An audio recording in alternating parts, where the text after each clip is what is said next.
It's been a rough couple of weeks here. September, historically the worst month for stocks, I'm sorry to say. What are you advising your clients to do right now?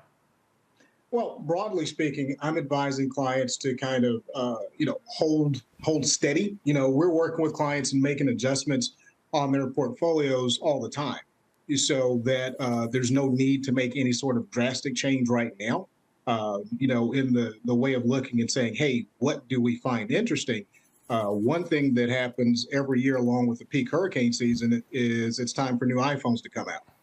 And so if you're looking for an opportunity and wondering about, hey, what might look good over the course of the next 6 to 12 months, frankly, I like Apple.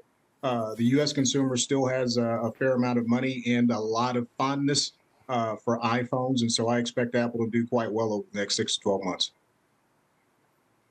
Yeah, and maybe the next 6 to 12 years, right, Lee? I don't know what you use. If you use a Samsung phone or an Apple phone, I don't know anybody that uses Android or iCloud that is going to switch anytime soon, right? Once you're locked into that ecosystem, they got you. You're in.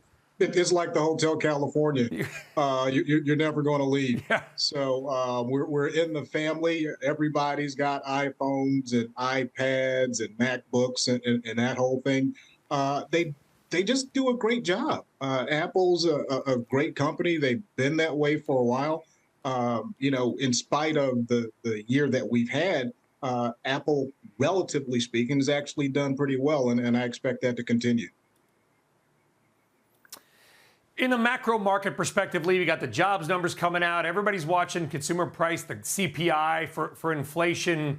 Although, month over month changes don't matter that much. What are you most closely watching going forward from a macro perspective? From a macro perspective, one of the things that I've been paying more attention to is GDI as opposed to GDP.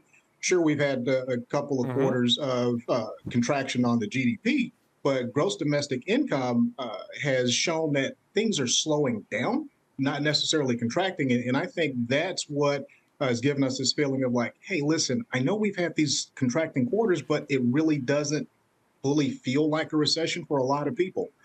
There are some people, particularly at the lower end of the wage scale, yeah, it is absolutely recession time.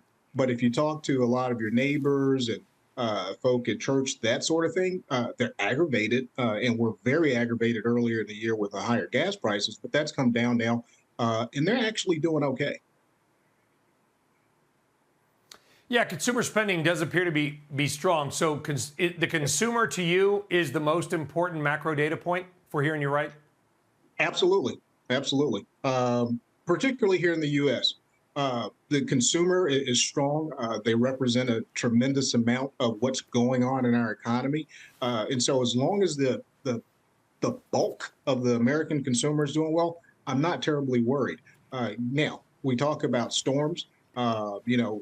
Some months ago, I said winter is coming. I still think that. I anticipate there will be a genuine recession, but I still think that's probably going to happen in next year.